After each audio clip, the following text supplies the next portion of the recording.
The Earnestly Speaking podcast is a show that is founded on free-flowing conversation and may at times venture into mature subjects. Listener discretion is advised.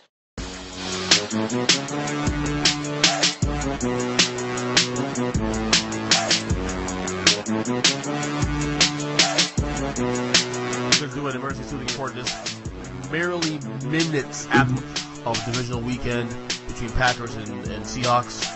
On the line, of course, with the guy, student game, Kyle Nash. We got some takes for you guys. Let's go. Kyle, what's up, man? I mean, the only emergency for me to do it is if I don't do it now, you'll diss me for another week. So let's get in. The same. No, you were sick. Oh, that's cute. Yeah. So then I guess it's been 2 weeks because I didn't have it. Oh no. Yeah. I did have 2, but I played hurt plenty of times for your show and still dunked on you. So there's that. You just love dunking on me, don't you? Well, I mean, listen. First of all, I mean, I spent so much of my life and youth in basketball being the Dikembe Mutombo type. It's nice to go a little Karl Malone on you. Although Mutombo's 7'3" and 7'2", so whatever. So how should we do it? Should we work backwards? Because should we go for the recent games first, or should we go for the ones on Saturday? I don't know. Let's go to the recent game first. It's fresh on our minds real quick. Packers, Seahawks. Packers win 28-23. They advance the NFC Championship game. My takeaway is this simple. Look, Green Bay. I've been saying all year both these teams don't feel like Super Bowl contenders, and yet one of them will be playing an NFC title game next week. That being said, I don't feel any better about Green Bay personally, and to me, if it's not for Russell Wilson, the Seahawks are not even in that game today. Just saying. Your thoughts? Oh no, and you're absolutely spot on. And actually, I'll even lift that up a little further. The Minnesota Vikings, and actually more extending it more, Sean Payton and the New Orleans Saints not handling business changed the fate of what could be in the NFC, right?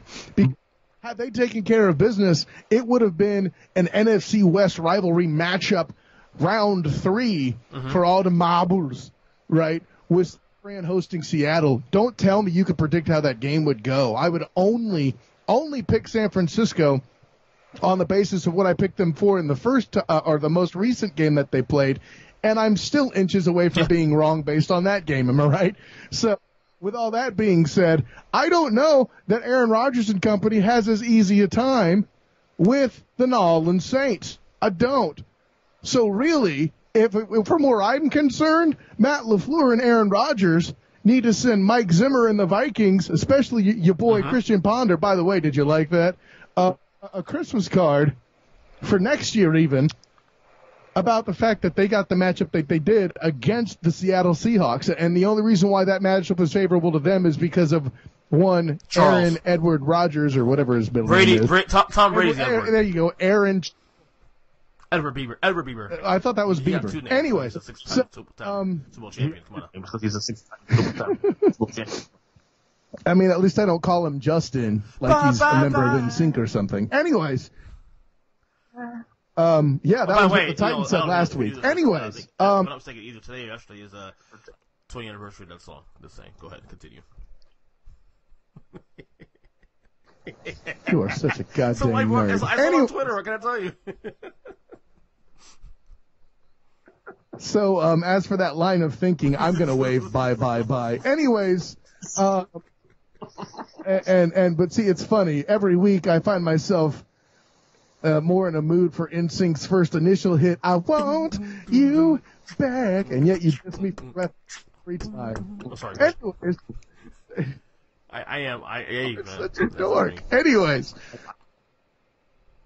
No, but, listen, man, to get back into it, Rusty Kerry Wilson did not have the opportunity to do what he did simply because Aaron Charles Rodgers was involved. I mean, this is what he does to quarterbacks who are good in tight spots, including, he's the reason why Dak Prescott has a bad playoff rap. He's the reason why A lot of guys have a bad playoff situation. Matter of fact, the 49ers are the only reason why Aaron Charles Rodgers is perceived as ever struggling in the playoffs, and that's who they're going to face in the conference championship Sunday. Very interesting. That one.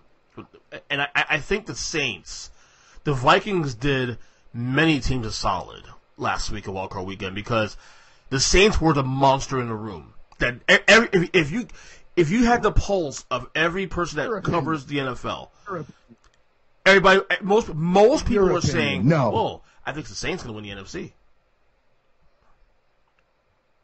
Well, and they would be wrong. I mean, are we still? Do we want to go through this?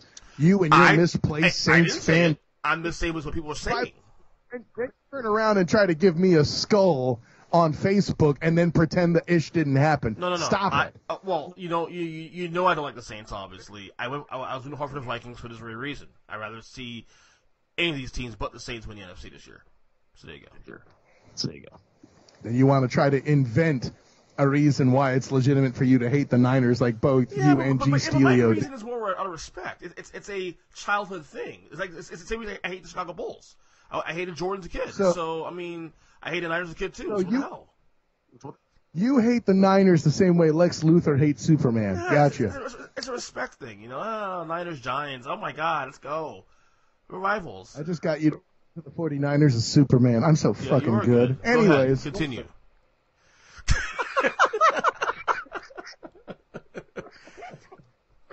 Still playing hurt, by the way. Yes, you are. Anyways. You sound a little better, though. I will say that. I had One Direction to go. Ooh, not another boy band. Yeah. Anyways. God, I didn't even mean to do that. Oh, Lord. Yeah, go Lord. You don't know you're beautiful, Ernest Christian. Next question. No, but, again, if you ask me here real quick, how do you feel about next week's game? This is an early feeling about the game next week, Packers and Niners. I think the same result as last time. They had week 12, week 11, where the hell it was they played. Same result. Packers get destroyed again. Well, you going to talk about the Niners-Packers game, hater? Not even going to bring it up yet. Just going to jump right to next week. We'll save it for the second. We'll save it for that. Okay, next game here from today. Now, this game was fun. Texans-Chiefs at 3 o'clock this afternoon. Texans go up 24-0. Everyone is on my cell phone texting me, even you. Holy shit. What the hell? Everybody's just reacting to Texans, whatever. I even tweeted, Deshaun Watson had nothing your bullshit today. And then I told my buddy, it's 24-0, but there's a lot of football we played. And the Chiefs could turn it on at any time. And between the first touchdown by Mahomes, then the kickoff, fumble kickoff, all that. Before you know it, the Chiefs went on the 41-7 run. They win the game 51-31. Holy bleep, man. That was a sick game. And the Texans, I don't know. I find myself saying this. They hit their ceiling with Bill O'Brien. I'm not prepared to blame Bill O'Brien. I'm sorry. Like, can you even, you have a bunch of retreads in the backfield. You made an offer the Dolphins can't refuse to get Laramie Tunsil to be your top O-line. Your O-line still sucks. Deshaun Watson just hides it. I mean, granted, listen, I don't know how much better you're going to do on that defense. I mean, granted, yeah, I get that they put up 51 points. But listen, when J.J. Watt still has he may have had more. I saw him get 2 sacks. Offended. What more can he do? You know what I'm saying? And he still made all those plays. I don't want to hear it. And it's not so much that he was hurt. He was sucking wind, man. He was not cardio wise ready to do battle like that because of all the games that he did miss. Well, again, and he looked hurt. So, and I can say that, man. I just can't. I'm not saying Bill O'Brien's a terrible coach. But I feel like if this team's going to go to the next level, I don't know if he's the guy for them to get there. Get there with him. I just don't think he's. I don't know, man. To me, today was their ceiling. They hit it. They came a little further. And that's that. I mean, look. I know it's the Chiefs. The Chiefs are incredible. Mahomes, phenomenal game after starting slow. I mean, damn. I had nothing to say this about this game because it was stunning. 1 minute you're down 20-0, next minute you're up at halftime, and then you run away with the game. EJ, it was 3 minutes of game time that they took 3 touchdowns to get back in that beast. Do you understand I'm still that? scratching my head. I'm like, what the hell? You know who loses watching this game? Smokers. If they went outside to hit one, the game changed by the time they got back in. Oh, damn it. Did you see the thing on Instagram or on Twitter? Some Chiefs fan left in the first quarter. I don't know if it's real or not, but he had posted on social media. To say, he's like they can't win. I have to go. They can't win unless I leave. Of course, he left, and then they came back after that. But Oh, well, they better not have let him back in. Yeah. Screw that. Actually, the reason why they annihilated him is because they don't close the damn gates until, True. The first quarter. That's true. But yeah, sick game. And that's all I gotta say about that. All right, the Saturday game, and let's save the takes for the Ravens game first. But let's go to the early game, Niners and Vikings. That's the game that's seemed to be the most forgotten of the weekend. Niners just took care of the business. I mean, it was a close game in the first half. You were worried. Remember? You were worried? Oh, but let me tell you why I wasn't worried so much as the actual statement was, before you misquote me. Context matters. All the pressure is on the 49ers, right? Because the Vikings are playing with house money at that point. So, and I'll tell you, the thing that had me worried was the DB Solomon getting smacked around and just beaten. The only reason why they scored a touchdown was that young man, and then he rode pine the rest of the game. And thank goodness that the coaches pulled him. But what surprised me the most wasn't that Garoppolo handled business. It's only people like you and G. Stelio that really hate on Garoppolo. Whoa. I do not hate on Garoppolo. Of course you don't, bandwagon. Skull. Wow. Anyways, so I think that's one of those dunks when it went through the hoop, it landed on your head. Big head though, I'll say that. No, but what really shocked me was to the exact degree that the Niners were able to run the football. And in a close second was how dominated Dalvin Cook was. He was essentially rendered useless. I knew that, that Kirk Cousins was going to make his mistakes because it's Kirk Cousins, and I like that. Yeah, I saw you. See what I did there? I like it. But, and just how out of touch he is as a quarterback, by the way, he makes the literal throw of his career to put his team in position to beat the Saints, hits Kyle Rudolph on that pass, which, by the way, was not offensive pass interference, so suck it, New Orleans fans.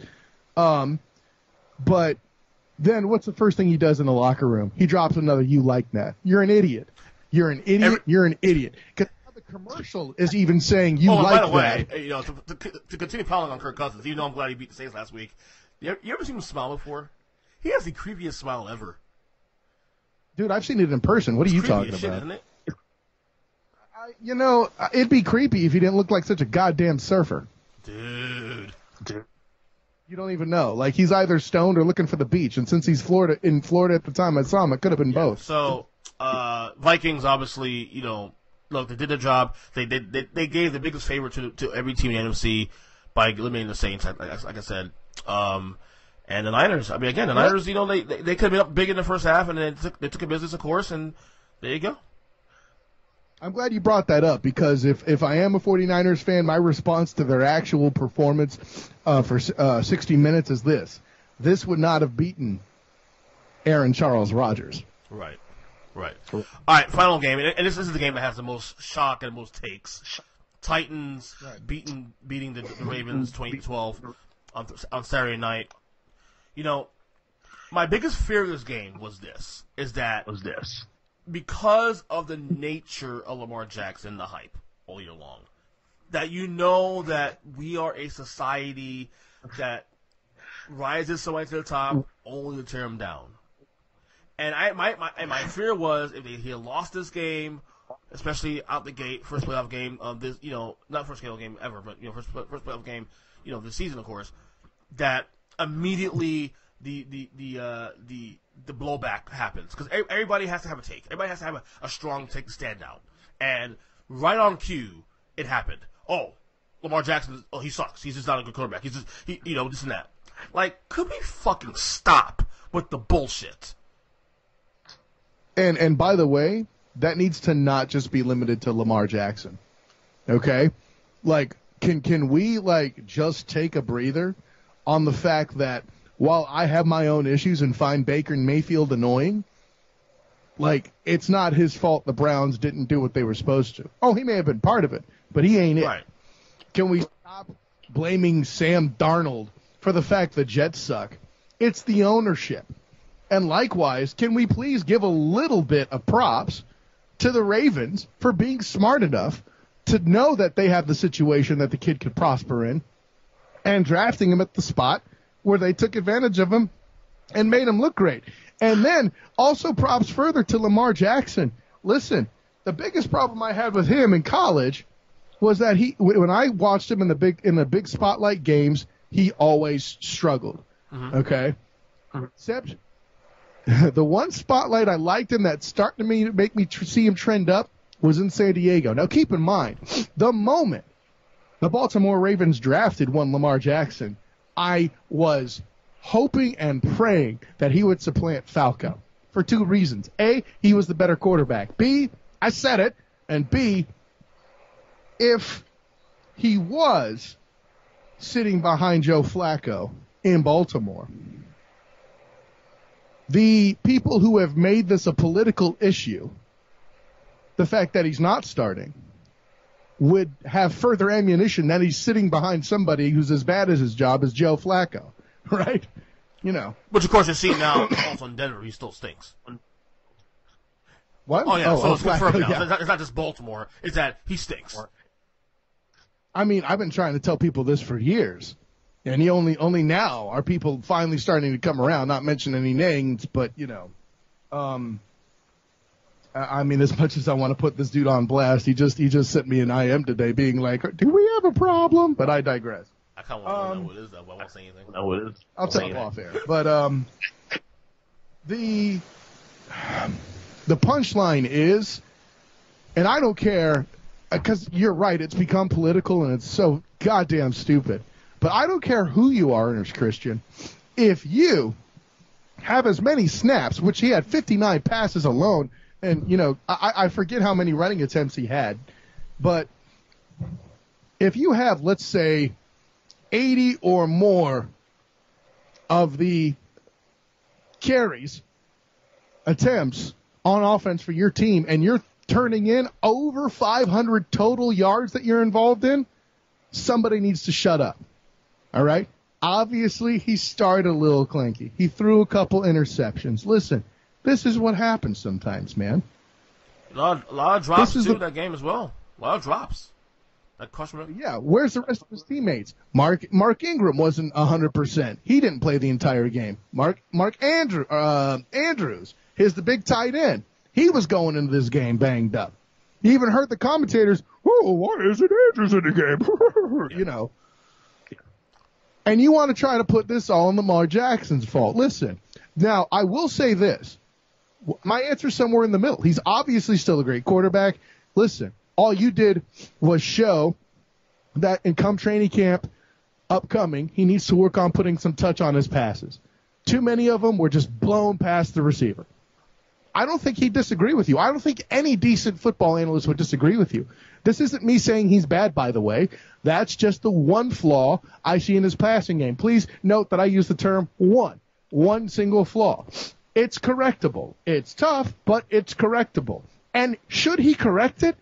E.J. Christian, this is like Michael Jordan working on having a better jumper during the offseason and improving his game and becoming eventually what many people still refer to, myself included, as the GOAT. Yeah, and it's about to be a good thing for him now. This happened. Right, exactly. And by the way, when Russell Wilson does it, he's a god freak, whatever. Yeah. But I want the record to show that I just said the path is there for him to be a GOAT candidate in the NFL. So I am pro Lamar Jackson. Let's make this clear. Now, What he did prove to me this weekend is I've been right for all 17 goddamn weeks that he is not the MVP of this league, period. Oh, boy. Well, that's an argument that I'm not gonna have with you because because I've said it countless times the last couple of weeks. You pose the question. We can move on. It's quite possible that Russell Wilson might be my favorite player of all time in the NFL. Which had his team in range to win the game in the fourth quarter. I ain't gonna give you pushback on that one because I'm probably the biggest Russ guy than any Seahawks fan. So just saying, and I'm not even a Seahawks fan, for the record. But what's sad here now in this conversation, for the second week in a row, we lead off the discussion and talk about the losing team that the Tennessee Titans beat on the road twice now. Last week's New England. This week is now Baltimore. Tennessee Titans. Derrick Henry. And by the way, Ryan Tannehill deserves credit what he's done. But none of this shit happens without Derrick Henry, what he's doing. I mean, listen, I'm not trying to take away from the greatness that is what the Titans have done the past 2 weeks, but I believe it was on your show. In fact, 2 weeks ago, I made it pretty damn clear what the Titans were going to do. They're going to come out with a balanced attack, and they're going to make sure the other guy has as few takes or few opportunities on offense as possible by controlling the ball. Now, the only reason why the Titans had a problem with that, they didn't account for T. Hill dropping 45-yard dimes for touchdowns. So there's that. And by the way, these people who be like, oh, Derrick Henry. Listen, of course he should get most of the talk. But the moment you forget about what Ryan Tannehill has done, especially in the game against the Ravens, you have done a disjustice to the Titans squad. This is not a single-man effort by any stretch. And by the way, I think Derrick Henry would sit right here and agree with me. And, of course, no one's going to talk about the offensive line either. But, they're fat. Fuck them. Anyway. I like that. They're fat. Fuck them. That's great. Tannehill deserves the love he's getting. But, again, all of this is spearheaded by Derrick Henry and what he can do. I mean, that guy's a fucking beast. And let's get to the I guess early forecasts for next week. Titans, Chiefs, A's title game. I mean, you obviously could change your mind in days to come, but how do you feel right now about this game just right now? Well, I'll tell you this, CJ. This game is where we're going to see if Vrabel is going to put himself in the top 5 of coaches here in the year 2020. Right. And I like the hire when it happened. And the only reason why, I picked him to lose against the Dolphins in his debut, which he did, was because it was literally his first game of the season. And the Dolphins at the time were constructed in a very unique manner that a lot of teams weren't. And that's what brings us to Kansas City. They're constructed in a way that a lot of teams aren't. You find me a team that is so quirky, they're equally able to beat down 24-zip at one point and then win the fucker 51-31. This is a very unique entity. How on earth exactly do you prep for Patrick LaVon Mahomes? How do you do that? Is that his middle name? Yes, good job. And listen, I want the record to show that Lamar Demetrius Jackson is certainly a good player. Just because I don't think he's the MVP doesn't mean I don't think he's all that in the shit. This is what I hate about social media. It's one or the other. It's either Ravens 14-2 winning the Super Bowl or you lose a playoff game, you fucking suck. Trade him. I hate. Why do honestly? People, if you are a fan like that, you shouldn't hold a social media account. Just go away. Go back to your fucking basement.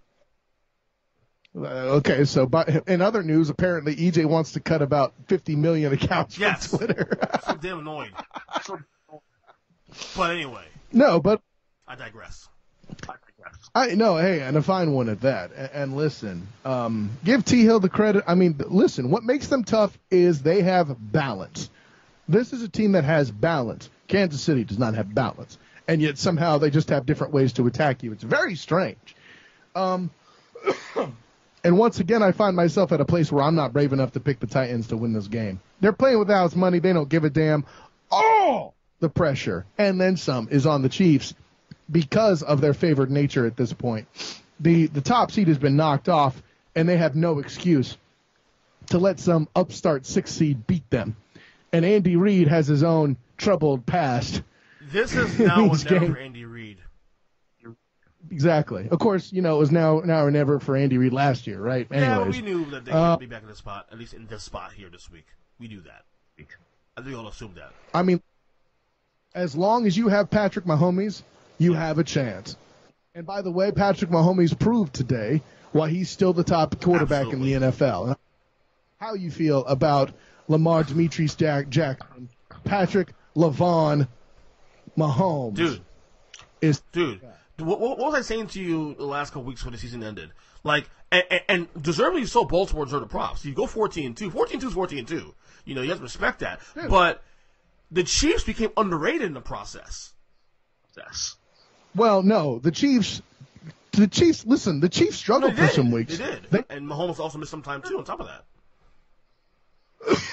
Correct. I mean, this is what we call. This is how he proved he's not just a finesse quarterback, but a tough enough guy to bounce back, and you need that in your quarterback.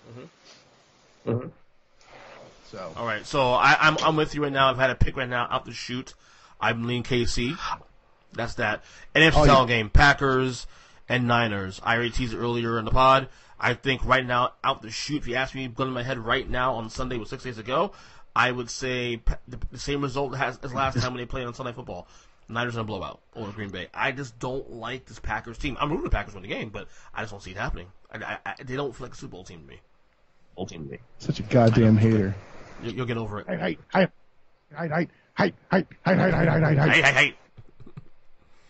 Okay, there you go. Good, my throat was running out. I needed 3 more. Good job, yes. Playing hurt, I mean, I just needed that one first down, and now I could go win the game like Rusty Carey Wilson. No, man, listen. If you see the Niners doing what they did to the Vikings up front, how do you expect that to go any different? And I get, right, Aaron Charles Rodgers, sure. But, at some point, listen, you know what the difference between Aaron Rodgers and Heather Locklear in the 90s on Melrose Place is? What is it? On her back, Heather Locklear could score. Hi-yo! Zinga. She was hot, though, back then, though. I mean, that's a separate conversation. No, man, but listen. No. I mean, see, I'm going to say she's all right, but. She's 8 out of 10. I mean. See, I mean, I would need, man, listen, we've been over this, okay? I require the impact rule be met, and I enjoy cello music, okay? I'm going to leave that at that.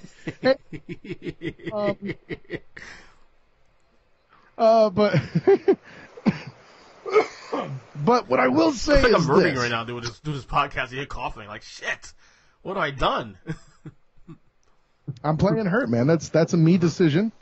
I'm gonna go get this touchdown for you. This isn't like Mike Shanahan with RG3. This is you haven't had the opportunity to see my medical report yet. So you put me in the game, Anyways, and I'll tell you what though, the thing I do get worried about is if Garoppolo comes out throwing an interception as dumb as the one he did against the Vikings. That's absolutely stupid. And he got baited into it with relative ease, So if he avoids that, if he controls the football, the game's over. Right. But that said, I have Niners. You have Niners too, right? I'm assuming? Okay. Yes, that's correct. I'm 2-2 this week.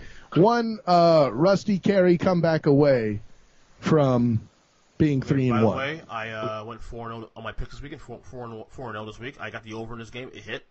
I think. No, I don't want to hear shit about unders. What'd you do for the winner? You didn't pick Green Bay. I did try to win the game, but that wasn't my pick. I didn't make a pick for the game. I said Green Bay probably won the game, but I didn't make the official. I went for the over. Anyway, I know. two pieces of things. I got 5 minutes. I have to do my wrestling podcast. Couple minutes. Two quick pieces of news on touch on real quick. The Browns got their guy. Vikings offense coordinator Kevin Stefanski is not new head coach instead of Josh McDaniels. Apparently, allegedly, according to Albert Breer, McDaniels wanted quote sweeping changes in the organization. Browns wouldn't do that, of course. So Stefanski's the guy now. Your thoughts? Well, I mean, when some guy comes in off the bat and acts like he's going to run the place, of course that's not going to go well, right? And moreover, I don't know why we've dubbed McDaniels a god. He's had a run at head coach. It did not go well. His highlight sure may have been beating Bill Belichick in one of his games. His other highlight is drafting Tim Tebow in the first round. Yeah. Oh, yeah. His other highlight is being hired by the Colts and then backing out. Why do I care this much about McDaniels? By the way, there were talks last year that the Browns staff, or the guy who's running the Browns hiring of that coach wanted the Vikings OC last year and was unable to get him. So now he had another opportunity to get him and got the guy from before. So there's that. But listen, if you don't want friction, don't hire a guy that's going to have friction with you. This is how the Niners fell apart when they had Jim Harbaugh. Right. And that's what I'm saying, too, also, because it was on social media having a discussion with some people about this topic. And I'm like, when did this McDaniels have a clout all of a sudden? Like, what have you done? Like, all you're known for is being Brady's, sidekick, and you were a 1-year flash in the pan. Not even flash in the pan. You were 8-8, or worse than that. You were terrible in Denver for 1 year, and then you fucked over the Colts last year, and you won what now? If it was Mike McCarthy, I could have understood that. If it was Ron Rivera, I could have understood that. Josh McDaniels, head coach? No, stop it. This is what I'm saying. Anyway, and the second thing I want to talk to you about real quick before we go, we got 2 announcements this weekend, Hall of Fame announcements this weekend. Surprises, of course, in terms of the way it was carried out. Both former head coaches. First, Bill Cowher, CBS surprised them with the Hall of Fame announcement on Saturday, and then Jimmy Johnson tonight got the call off of Canton tonight. Former Dallas Cowboys head coach, back-to-back Super Bowls with the Cowboys. Reaction to both these announcements? First of all, I love the way they were done on live TV, the way they was, and they caught the guys off guard. I was right there in the room, I felt like, with Bill Cowher and enjoying him. Listen, I'm not a Steelers fan per se, but I've always appreciated me some Bill Cowher. And you know what? I mean, obviously both guys have a strong case to make the Hall of Fame, no question. But I'm really stoked for Cowher personally. I think that's one that personally I enjoy a lot more. And maybe it's because of my Niner fanhood in the past. And Jimmy Johnson, would have been my Darth Vader at the time, with all the teams that he put together from Niner spare parts and had success. And, obviously, but they both have their place there. That's going to make for a fine class. And I was very cool how they did it on live TV. That was a very good moment. What about Jimmy Johnson? I said that. I covered that. Do you think it's deserving? Both of guys deserving or what? Yeah, I mean, well, listen, when Jimmy Johnson did what he did, if we're going to give dynasties this much credit, then sure as hell you got to give Jimmy Johnson credit. I mean, granted, as much as I like to make fun of the fact that he left on a 69 because he lost to the Jags 62-7, Yeah, that's true. I get it. Anyway, Kyle, thank you so much for coming on short notice, doing this for me tonight. I really appreciate it. Championship Sundays are on the corner, and hopefully we'll talk soon next week or so. Hey, man, I only did it a way that a true student of the game can, my man, and I'm not going to go down the long list of stuff that I do and all that. Just find me on Twitter at the SOTG. Find me on Facebook as a student of the game. And, hey, give respect to my dude, Ernest Christian, because he puts up with a lot of my abuse, whether he deserves both it or not. On and offline, yes. And he deserves it. Whether he deserves it or not isn't the point. He probably does. Lord will tell you that I deserve it. So that's say. See, I didn't. But let's be fair too, Ernest Christian. When Laura done effed it up, I checked her too. Be consistent. Cat sucks. Yep. Okay.